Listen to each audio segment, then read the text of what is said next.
বিসমিল্লাহির রহমানির রহিম। আজকের এই মহতী অনুষ্ঠানের সভাপতি এবং এখানে উপস্থিত রয়েছেন আমার শ্রদ্ধেয় শিক্ষক এমিরেটাস প্রফেসর রফিকুল ইসলাম, প্রিয় সহকর্মীবৃন্দ, আগত অতিথিবৃন্দ, উপস্থিত সুধী মণ্ডলী, আসসালামু আলাইকুম। আজ 11ই জ্যৈষ্ঠ জাতীয় কবি কাজী নজরুল ইসলামের 116তম জন্মবার্ষিকী। এই উপলক্ষে অনুষ্ঠান মালার জন্য কুমিল্লাকেই আমরা নির্বাচিত করেছে আমাদের সংস্কৃতি মন্ত্রণালয়। কারণ এই কুমিল্লার সাথে কবির অনেক স্মৃতি বিজড়িত।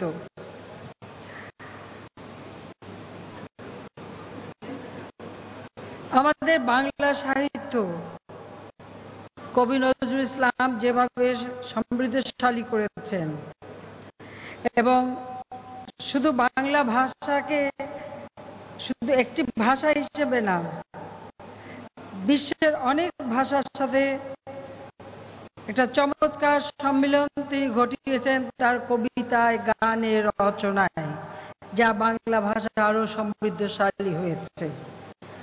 তার লেখা অসামান্য লেখা, যে লেখা আমাদের প্রেরণা জুগিয়েছে আমাদের মহান মুক্তিযুদ্ধে।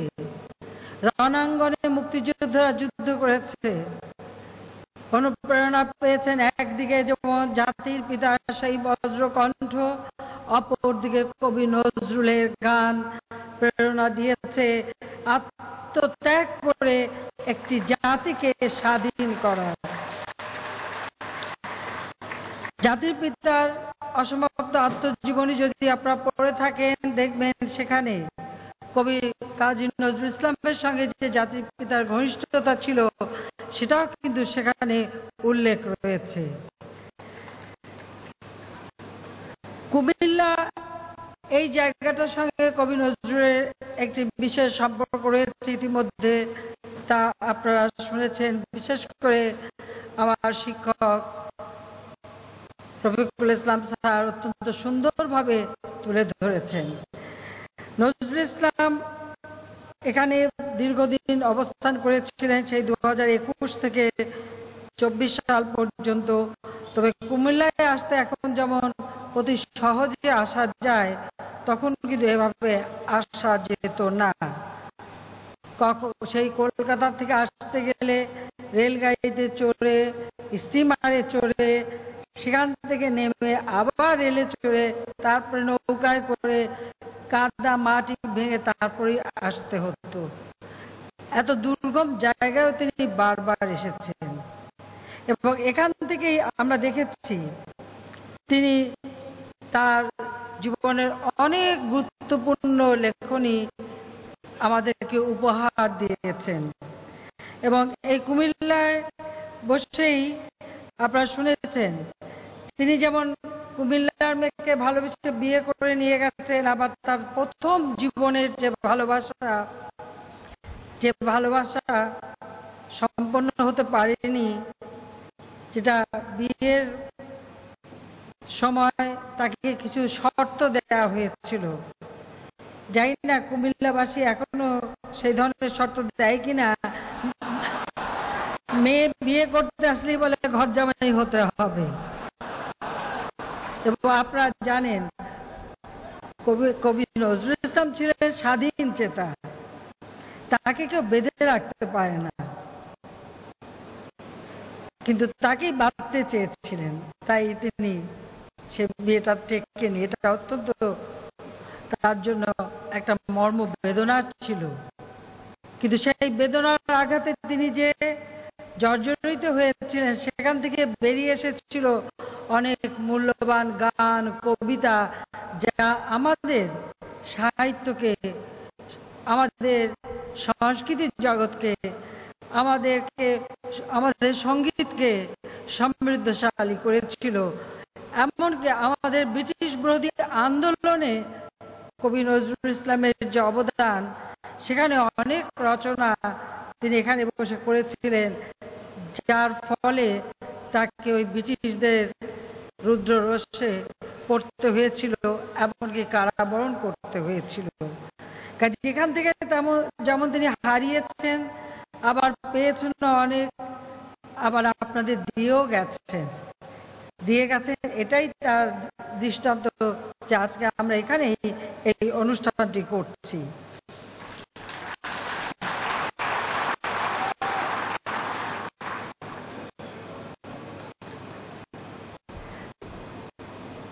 কবি নজরুল ইসলাম একজন কবি যিনি সমাজের সর্বস্তরের মানুষের জন্য লিখেছেন। তার লেখায় ধনী দরিদ্রের বৈষম্যের কথা উঠে এসেছে,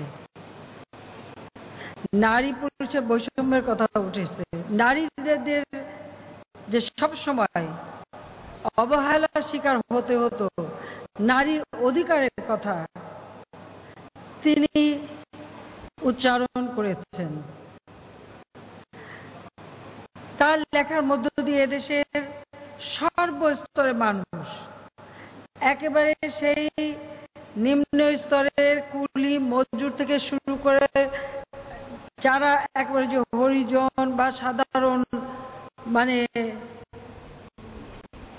জনগণ, এমনকি শ্রমিক, কৃষক, তাঁতি, কামার, কুমার, ধনী দরিদ্র কেউ বাদ যায়নি। আমি নজরুলের কবিতা পড়লে পরে মনে হয় যে এমন কোন একটা বিষয় নাই যেটা তিনি স্পর্শ করেননি এবং যা তিনি লেখেন নাই। এবং তার ভিতরে যে একটা অসাম্প্রদায়িক চেতনা ছিল, সেই চেতনা এই অঞ্চলের জন্য অত্যন্ত গুরুত্বপূর্ণ ছিল। সেখান থেকে আমরা অনেক কিছু শিখতে পারি। অত্যন্ত দুর্ভাগ্যের বিষয়, এই অসাম্প্রদায়িক চেতনাকে আরো জাগ্রত করতে তার সেই ক্ষুরধার লেখনী যখন প্রেরণা জুগিয়েছে, তাকে অনেক সময় অনেক কটু কথাও শুনতে হয়েছে। অথচ আজকে ইসলাম ধর্ম আমাদের ধর্ম, এই যে আমাদের পবিত্র কোরআন শরীফ, বিভিন্ন সূরা, সেগুলির উপরে নির্ভর করে, সেগুলি অনুবাদ করে তিনি যে নাত, হামদ এবং ইসলামী সঙ্গীত রচনা করেছেন, যা এখনো আমরা যে কোনো একেবারে মিলাদ মাহফিল থেকে শুরু করে যত রকমের ইসলামী গান, বিভিন্ন অনুষ্ঠান, ঈদে মিলাদুন নবী বা অন্যান্য যে কোনো অনুষ্ঠান আমরা উদযাপন করি, সেখানে কিন্তু নজরুলের লেখা নাত, হাম সেগুলি সব সময় আমরা উচ্চারিত হতে দেখি। শুধু ইসলাম ধর্মকে সাধারণ মানুষের কাছে সহজ ভাষায়, বোধগম্য ভাষায় পৌঁছে দেওয়া, সেটা কিন্তু কবি নজরুল করে দিয়ে গেছেন। ঠিক পাশাপাশি আমরা যদি আবার দেখি যে হিন্দুদের পূজা পার্বণ ওই নজরুলের শ্যামা সঙ্গীত বা কীর্তন ছাড়া কিন্তু হয় না। হিন্দুদের সব থেকে ভালো কীর্তন যদি কেউ লিখে থাকে, সেটাও নজরুল ইসলামই লিখে গেছেন, এতে কোনো সন্দেহ নেই। তার প্রতিভা ছিল বহুমুখী, এ প্রতিভার তুলনা হয় না। তিনি এদেশের কৃষকের কথা বলেছেন, এদেশের শ্রমিকের কথা বলেছেন, ক্ষুধার্ত মানুষের কথা বলেছেন। আমি আবারও এটি বলবো যে তিনি প্রতিটি ক্ষেত্রে কথা বলে মানুষের চেতনাকে জাগ্রত করেছেন।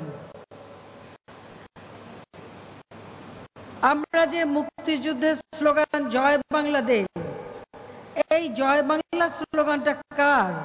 এই জয় বাংলা স্লোগানটাও কিন্তু কবি নজরুলের এক কবিতার, সেখান থেকেই জাতির পিতা কিন্তু এই স্লোগানটি সংগ্রহ করেছিলেন।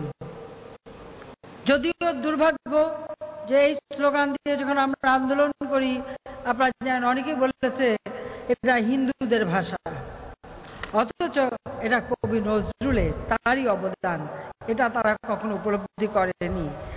কাজে আমরা তার জীবনী বিস্তারিত আপনারা শুনেছেন, আমি আর সেদিকে না যে এটুকুই বলবো যে আজকে নজরুলকে নিয়ে এসেছিলেন জাতির পিতা। জাতীয় কবির মর্যাদা জাতির পিতা বঙ্গবন্ধুই তাকে দিয়েছেন। তিনি অসুস্থ ছিলেন, তার চিকিৎসার ব্যবস্থা করেছেন, তার পরিবারকে এখানে থাকার ব্যবস্থা জাতির পিতা করেছেন। কাজী যেহেতু বঙ্গবন্ধু একজন বিপ্লবী নেতা ছিলেন, তার নেতৃত্বে আমরা এই দেশের স্বাধীনতা পেয়েছি। তিনি এই বাঙালি জাতিকে উদ্বুদ্ধ করেছেন স্বাধীনতার চেতনায়। আর নজরুল ব্রিটিশ বিরোধী আন্দোলনে যে অগ্রণী ভূমিকা রেখেছেন, কাজে এই মহামানব একে অপরের মনকে বুঝতে পারে, সেটাই হচ্ছে বাস্তবতা, সেটাই আমরা দেখি। তাই তিনি বাংলাদেশে কবি নজরুলকে নিয়ে আসেন এবং মর্যাদা দেন, এবং আমাদের জাতীয় কবি হিসেবে আজকে তিনি মর্যাদা অধিষ্ঠিত। আমরা সবসময় এটা মনে করি যে নজরুলের স্মৃতিচিহ্নগুলি আমাদের সংরক্ষণ করা উচিত। আর সেদিকে লক্ষ্য রেখে ইতিমধ্যেই আমরা বিভিন্ন পদক্ষেপ নিয়েছি। আপনারা জানেন যে ঢাকা বিশ্ববিদ্যালয় 1974 সালের 9 ডিসেম্বর কবি নজরুল ইসলামকে ডিলিট উপাধি দিয়েছিলেন। আমি গর্বিত যে আমিও ঢাকা বিশ্ববিদ্যালয়ের ছাত্রী, এবং আমিও সেখান থেকে গ্র্যাজুয়েট হয়েছি, আবার একটি ডিগ্রিও পেয়েছি। কবি নজরুল ইসলামকে ঢাকা বিশ্ববিদ্যালয় সেই সম্মান দিয়েছে। এবং বঙ্গবন্ধু 72 সালের 24শে মে কবিকে সপরিবারে কলকাতা থেকে ঢাকায় নিয়ে আসেন, এবং ইন্দিরা গান্ধী যখন বাংলাদেশে এসেছিলেন তখনই তিনি এই বিষয়টা আলোচনা করে রেখেছিলেন। আমার সৌভাগ্য হয়েছে যে আমি যখন ভারতে গিয়েছিলাম, আমাকে যখন বিশ্বভারতী দেশীগত উপাধি দিয়েছিল, ডিগ্রি, ডক্টরেট ডিগ্রি দিয়েছিল, সেই ডিগ্রি নেবার পর আমি সেখানে নজরুলের সেই জন্মভূমি, সেখানে আমি যাই, সেই চুরুলিয়া গ্রামে আমি গিয়েছিলাম। প্রমেল নজরুলের কবর আমি সেখানে দেখেছি। আমার মনে হয় সরকার প্রধান হিসেবে আমি একমাত্র প্রথম সেখানে গিয়েছিলাম। কাজী নজরুল আমাদের প্রেরণা, নজরুল আমাদের চেতনা, নজরুল আমাদেরকে এগিয়ে নিয়ে যাবার পথ দেখিয়েছেন। আর জাতির পিতা সেই বাঙালির আশা আকাঙ্ক্ষা পূরণ করেছেন, এই বাংলাদেশকে স্বাধীন করে বাঙালি জাতিকে একটি স্বাধীন জাতি হিসেবে প্রতিষ্ঠিত করেছেন। 96 সালে আমরা যখন সরকার গঠন করি, সেই 96 থেকে 2001 আমাদের সৌভাগ্য হয়েছিল নজরুলের জন্ম শতবার্ষিকী উদযাপন করা। প্রায় 2 বছর ব্যাপী আমরা নজরুলের এই জন্ম শতবার্ষিকী উদযাপন করেছিলাম। কাজী কবির প্রতি আমাদের সবসময় এই সম্মান রয়েছে, এবং তার স্মৃতি বিজড়িত ময়মনসিংহের ত্রিশাল ও দৈরামপুরে পাঠাগার, মিলনায়তন, গেস্ট হাউসের সুবিধা সহ ভবন নির্মাণ করা হয়েছে। কুমিল্লায় নজরুল ইনস্টিটিউট আমরা স্থাপন করেছি। এই ইনস্টিটিউটকে ঘিরে নজরুল চর্চা ও গবেষণার সুযোগ আজ সৃষ্টি হয়েছে। আমি আশা করি কুমিল্লাবাসী এটাকে যথাযথ মর্যাদা দেবেন। আমরা ঢাকায় নজরুল ইনস্টিটিউট অডিটোরিয়াম আধুনিকীকরণের ব্যবস্থা নিয়েছি। তার গানের অ্যালবাম এবং গানের সিডি প্রকাশ করা হয়েছে। তার লেখা গুলি নতুনভাবে আবার প্রকাশ করা হয়েছে। পাশাপাশি বিভিন্ন ভাষায়, যেমন ফরাসি, ইংরেজি, লাতিন, চীনা, হিন্দি, জার্মান, স্প্যানিশ ভাষায় তার অনেক রচনা অনুবাদ করার ব্যবস্থা নেওয়া হয়েছে, অনুবাদ হয়েছে। কাজে আমরা নজরুলকে জাতির পিতা আমাদের দিয়ে গেছেন, জাতীয় কবি হিসেবে আমরা সেই মর্যাদাই তাকে দিয়ে যাচ্ছি। নজরুলের সেই বিখ্যাত যে কবিতা, যা আমরা প্রতি মুহূর্তে সবসময় উচ্চারণ করি, মহাবিদ্রোহী রণক্লান্ত আমি সেই দিন হব শান্ত, যবে উৎপীড়িতের ক্রন্দন রোল আকাশে বাতাসে ধ্বনিবে না, অত্যাচারীর খড়গ কৃপাণ ভীম রণভূমে রণিবে না, মহাবিদ্রোহী রণক্লান্ত আমি সেই দিন হব শান্ত।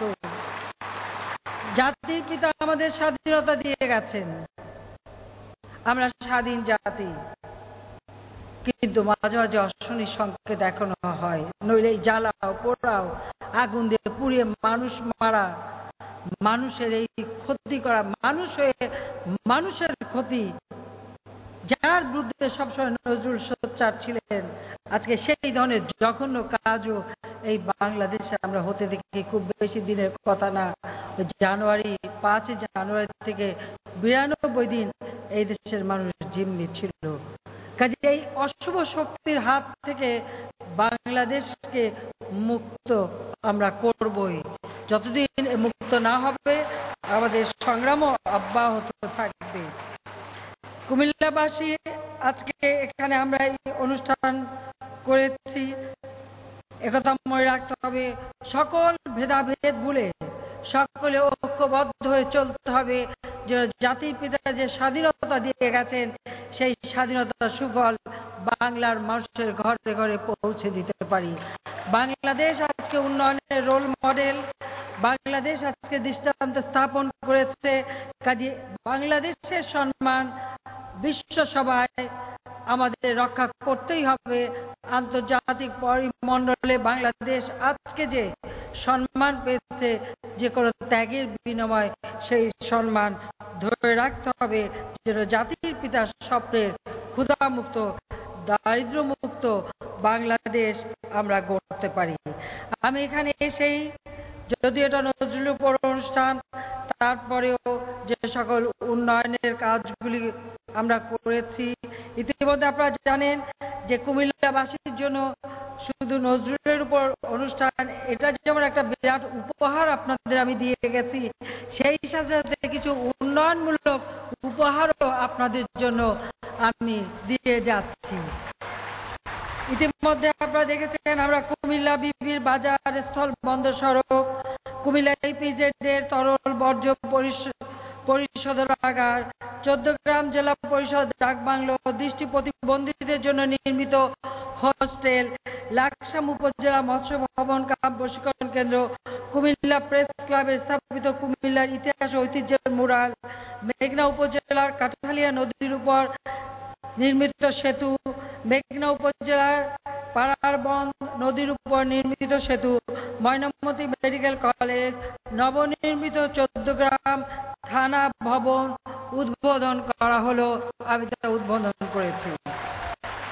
এছাড়া কুমিল্লা শহরের শাসনগাছা রেলওয়ে ওভারপাস নির্মাণ প্রকল্প, বুড়িচং উপজেলা ফায়ার সার্ভিস ও সিভিল ডিফেন্স স্টেশন স্থাপন প্রকল্প, কলকারখানা প্রতিষ্ঠান পরিদর্শন পরিদপ্তর আধুনিকায়ন ও এর কুমিল্লা জেলা কার্যালয় ভবন, বিএসটিআই এর জেলা কার্যালয় কুমিল্লা, বিখ্যাত সঙ্গীতজ্ঞ শচীন দেব বর্মন তার বাড়িও কুমিল্লায়, কাজে তার বাড়ি সংস্কার ও উন্নয়ন প্রকল্প, অটিস্টিক শিশুদের জন্য নির্মিত human concern international school, Bangabandhu law college ভবন নির্মাণ, এগুলির ভিত্তিপ্রস্তর আমি স্থাপন করলাম।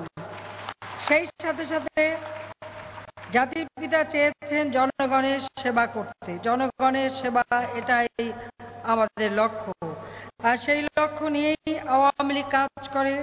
কাজী আমরা এই সেবা মানুষের দোরগোড়ায় পৌঁছে দিতে গেলে যেমন জাতির পিতা স্বাধীনতার পর আপনারা যারা এখানে মুরব্বী তাদের মনে আছে যে বাংলাদেশে মাত্র 19টা জেলা ছিল, বিভিন্ন সাব ডিভিশন ছিল। বঙ্গবন্ধু প্রত্যেকটা সাব ডিভিশনকে জেলায় উন্নীত করেছিলেন যাতে সেবাগুলি মানুষের কাছে সহজে পৌঁছায় এবং ক্ষমতা বিকেন্দ্রীকরণ করে বিভিন্ন অঞ্চলের সার্বিক উন্নয়ন যাতে হয়। আমাদের তখন ছিল 7.5 কোটি মানুষ, এখন জনসংখ্যা বেড়েছে, যে কারণে আমরা সিদ্ধান্ত নিয়েছি আমরা বাংলাদেশে আরো কয়েকটি বিভাগ আমরা করব।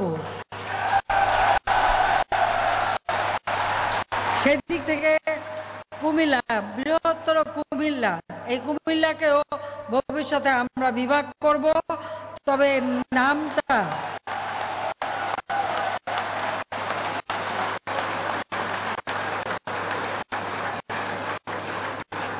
একটা প্রশ্ন থাকে, এই বিভাগের নাম কি কুমিল্লাই থাকবে না অন্য কিছু হবে?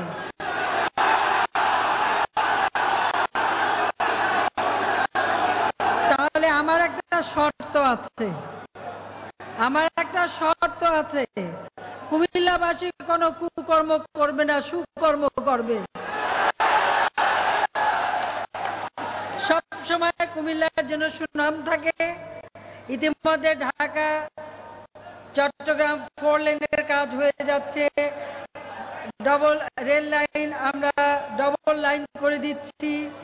দীর্ঘদিনের দাবি কুমিল্লায় ইপিজেড, আমার সরকার আমলে 96 সালে যখন ক্ষমতায় ছিলাম তখন এই কুমিল্লায় প্রথম ইপিজেড আমি করে দিয়েছিলাম। মেঘনা নদীর ভাঙনের হাত থেকে রক্ষার কাজ করেছিলাম, বহু কাজ তখনও করেছি। আগামী দিনও শুধু কুমিল্লা না, সারা বাংলাদেশের উন্নয়ন আমরা করছি, কাজে সেদিকে লক্ষ্য রেখে উন্নয়ন করব, আর বিভাগও আমরা ইনশাআল্লাহ করে দেব। কাজী নজরুল ইসলাম যদিন সাম্যের গান গেয়েছেন, কাজী আমরাও সেই অসাম্প্রদায়িক চেতনায় উদ্বুদ্ধ হয়ে সাম্যের গান গেয়ে এদেশের মানুষের উন্নয়নে সকলে ঐক্যবদ্ধ হয়ে কাজ করব। জাতির পিতার স্বপ্নের ক্ষুধামুক্ত, দারিদ্র্যমুক্ত সোনার বাংলা ইনশাআল্লাহ আমরা গড়ে তুলব। 2021 সালের মধ্যে বাংলাদেশ হবে ক্ষুধামুক্ত, দারিদ্র্যমুক্ত বাংলাদেশ। 2041 সালের মধ্যে বাংলাদেশ হবে বিশ্বে উন্নত দেশ। জয় বাংলা, জয় বঙ্গবন্ধু। কবি নজরুলের প্রতি আমার শ্রদ্ধা।